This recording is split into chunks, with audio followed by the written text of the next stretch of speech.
Hello guys, welcome back to our channel. Episode ആരംഭിക്കുമ്പോൾ കാണിക്കുന്നത് അവന്തികയും ധനുഷിനെയുമാണ്. ഞാൻ ആദ്യം നിന്നോട് പറഞ്ഞില്ലേ, ആതിര ഹോസ്പിറ്റലിലായത് നമുക്ക് കിട്ടിയ ഒരു അനുഗ്രഹമാക്കി നമ്മൾ മാറ്റിയെടുക്കണം. സ്വന്തം ഭാര്യ ഹോസ്പിറ്റലിൽ ജീവനോട് മല്ലിട്ട് കിടക്കുമ്പോൾ താൻ പറഞ്ഞാൽ അനുസരിക്കാത്ത സഹോദരിയുടെ കല്യാണം തടയാനായിട്ട് എന്താണെങ്കിലും സന്ദീപ് വരില്ല. അതിനുള്ളതെല്ലാം ഒപ്പിച്ചു വെച്ചിട്ടാ ഞാനിവിടെ നിൽക്കുന്നത്. ആ ഹോസ്പിറ്റലിലെ തന്നെ സീനിയർ നഴ്സുണ്ട്, ഒരു സുഷമ. അത്രയും പറഞ്ഞുകൊണ്ട് അവന്തിക സുഷമയെ വിളിക്കുകയാണ്. തുടർന്ന് സുഷമ പറയുകയാണ്, അവന്തിക മേഡത്തിന്റെ ആഗ്രഹം പോലെ തന്നെ കുറച്ച് ദിവസത്തേക്ക് കൂടി ആതിര ഈ ഹോസ്പിറ്റലിൽ തന്നെ ഉണ്ടാകും. ഇനി മേഡം എന്നെ ഏൽപ്പിച്ച കാര്യങ്ങളെല്ലാം ചെയ്തതിനു ശേഷം ഞാൻ തിരിച്ചു വിളിക്കാം. അത്രയും പറഞ്ഞുകൊണ്ട് അവര് കോള് കട്ട് ചെയ്യുന്നു. തുടർന്ന് ഒരു ഔൺസ് ഗ്ലാസ്സിൽ കുറച്ച് സിറപ്പ് എടുത്തതിന് ശേഷം ഒരു ഗുളിക തുറന്ന് അതിലെ പൊടി അതിലിട്ട് കലക്കുകയാണ് സുഷമ. പിന്നീട് കാണിക്കുന്നത് സുഷമ ആ മരുന്നുമായിട്ട് ആതിരയുടെ റൂമിലേക്ക് ചെല്ലുന്നതാണ്. ബ്ലഡ് കൂടാനുള്ള മരുന്നാണെന്ന് പറഞ്ഞ് സുഷമ ആതിരയെ കൊണ്ട് ആ മരുന്ന് കുടിപ്പിക്കുന്നു. മോള് ധൈര്യമായിട്ടിരിക്കുക, ഇനി ഒരു പ്രശ്നവും ഉണ്ടാകില്ലെന്ന് പറഞ്ഞ് സുഷമ പുറത്തേക്ക് ഇറങ്ങുന്നു.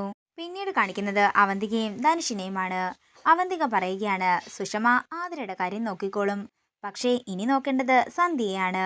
ലോകപരിചയവും വിവരവും ഒക്കെ കൂടുതലായതുകൊണ്ട് അവളുടെ കാര്യം അല്പം നോക്കി തന്നെ ചെയ്യണം. പിന്നെ അകാലത്തിൽ മരണപ്പെട്ട ഒരു ഭർത്താവ് ഉണ്ടല്ലോ അവൾക്ക്, അത് വെച്ച് തന്നെ നമുക്ക് കളിക്കാം. അതേസമയം സന്ധ്യയുടെ ഫോണിലേക്ക് അവന്തിക ഏർപ്പാടാക്കിയ ആള് വിളിക്കുകയാണ്. അബ്ദുൾ ഖാദറിന്റെ ഘാതകരെ കുറിച്ചുള്ള വിവരം ലഭിച്ചിട്ടുണ്ടെന്നും അബ്ദുൾ ഖാദറിന്റെ കൂട്ടുകാരനായ ഡോക്ടറാണ് താനെന്നുമൊക്കെ പറയുമ്പോൾ സന്ധ്യ അയാളുടെ വലയിൽ വീണു പോവുകയാണ്. എത്രയും പെട്ടെന്ന് ബാംഗ്ലൂർ എത്തുകയാണെങ്കിൽ അവരെ തനിക്ക് കാണാമെന്നും അയാൾ പറയുമ്പോൾ എന്തു ചെയ്യണമെന്നറിയാതെ ടെൻഷനോടെ നിൽക്കുകയാണ് സന്ധ്യ. സന്ധ്യ പെട്ടെന്ന് തന്നെ അർച്ചനെ വിളിച്ച് കാര്യങ്ങളെല്ലാം പറയുന്നു. പിന്നീട് കാണിക്കുന്നത് അവന്തികയാണ്. ഇനിയുള്ളത് അനൂപും മീരയുമാണ്. ആതിരയുടെ കാര്യം പറഞ്ഞ് അവരെ പിടിച്ചു നിർത്തിയാൽ പോരെയെന്ന് ധനുഷ് ചോദിക്കുമ്പോൾ അത് പോരെന്നും നമുക്ക് അത്യാവശ്യമായിട്ട് ഒരാളെ കാണണം, പോയി കണ്ടിട്ട് വരാമെന്നും അവന്തിക പറയുന്നു. പിന്നീട് കാണിക്കുന്നത് അർച്ചനയും സന്ധ്യയുമാണ്. കാര്യങ്ങളെല്ലാം സന്ധ്യ അർച്ചനയോട് പറയുമ്പോൾ അവരെ വിശ്വസിക്കാമോ എന്ന് അർച്ചന ചോദിക്കുന്നു. അയാളും ഭാര്യയും കൂടി വീഡിയോ കോളിൽ കൂടി വന്ന് എന്നോട് കാര്യങ്ങൾ പറഞ്ഞതല്ലേ എന്നൊക്കെ സന്ധ്യ പറയുമ്പോൾ എന്താണെങ്കിലും പോയിട്ട് വരാൻ അർച്ചന പറയുന്നു. അതേസമയം സച്ചി അർച്ചനയുടെ ഫോണിലേക്ക് വിളിക്കുകയാണ്. വരാമെന്ന് പറഞ്ഞ് അർച്ചന കോള് കട്ട് ചെയ്യുന്നു. എന്താ അർച്ചനെ, എന്തെങ്കിലും പ്രശ്നമുണ്ടോ എന്ന് സന്ധ്യ ചോദിക്കുമ്പോൾ അർച്ചന പറയുകയാണ്, ആകെ ഒരു പ്രശ്നമല്ലേ, സ്നേഹയുടെ വിവാഹം. ഞാനും സച്ചേട്ടനും കൂടി ജോൾസിനെ കണ്ട് വിവാഹം നിർത്തിവെക്കാനായി പറയാൻ പോവുകയാണ്. എല്ലാവർക്കും എപ്പോഴും ഓരോരോ പ്രശ്നങ്ങളാണല്ലോ എന്ന് സന്ധ്യ പറയുമ്പോൾ അർച്ചന പറയുകയാണ്, ഡോക്ടർ പോയി ഡോക്ടറുടെ പ്രശ്നം തീർക്ക്, അപ്പോഴേക്കും ഇവിടുത്തെ പ്രശ്നം ഞാനും തീർത്തു വെക്കാം. പിന്നീട് കാണിക്കുന്നത് സച്ചിയും അർച്ചനയും ജോത്സ്യരുടെ അടുത്ത് എത്തിയിരിക്കുന്നതാണ്. നിങ്ങൾ എന്തിനാ വന്നതെന്ന് ജോത്സ്യർ ചോദിക്കുമ്പോൾ എൻ്റെ അനിയത്തി സ്നേഹയുടെ വിവാഹ കാര്യത്തെക്കുറിച്ച് പറയാനാണെന്ന് സച്ചി പറയുന്നു. തുടർന്ന് അർച്ചന പറയുകയാണ്, അയാളുടെ ശരിക്കുള്ള പേര് ധനുഷ് എന്നൊന്നുമല്ല, ഷാഹിർ മുഹമ്മദ് എന്നാണ്. അയാൾ ഒരു കൊലപാതക കുറ്റത്തിലെ പ്രതിയാണ്.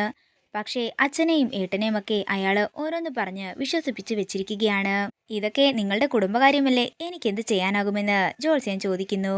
ഇതിനിപ്പോ ഞാൻ എന്ത് ചെയ്യാനാണെന്ന് ജോത്സ്യൻ ചോദിക്കുമ്പോൾ സച്ചി പറയുകയാണ്, തിരുമേനി അച്ഛനെയും നന്ദേട്ടനെയും കണ്ട് 2 മാസം കഴിഞ്ഞ് മാത്രമേ ഈ വിവാഹം നടത്താൻ പാടുള്ളൂ എന്ന് പറഞ്ഞാൽ മാത്രം മതി. ഇതുപോലെ പലരും എന്നെ വന്ന് കാണാറുണ്ട്. എനിക്ക് പക്ഷേ ഒന്ന് മാത്രമേ പറയാനുള്ളൂ, ഞാൻ കുറിക്കുന്നതും പറയുന്നതും എല്ലാം സത്യമാണ്. അതിൽ കവിഞ്ഞ് ഞാൻ ഒരു തെറ്റിനൊപ്പവും നിൽക്കില്ല.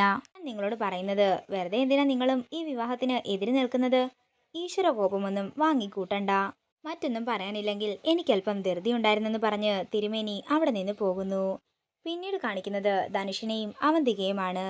ധനുഷിനൊരു കോള് വരികയും പൊട്ടിച്ചിരിച്ചുകൊണ്ട് പിന്നെ വിളിക്കാമെന്ന് പറഞ്ഞ് ധനുഷ് കോള് കട്ട് ചെയ്യുകയും ചെയ്യുന്നു. എന്താ കാര്യമെന്ന് അവന്തിക ചോദിക്കുമ്പോൾ രാത്രി സച്ചിയും അർച്ചനയും കൂടി സംസാരിച്ചത് താൻ കേട്ട കാര്യമെല്ലാം ധനുഷ് പറയുന്നു.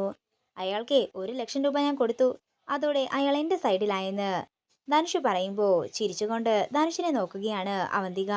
പെട്ടെന്ന് അവന്തികയ്ക്കൊരു കോള് വരികയാണ്. നീ എത്തിയോ, ഞാൻ ദാ വരുന്നെന്ന് പറഞ്ഞ് അവന്തിക കോള് കട്ട് ചെയ്യുന്നു.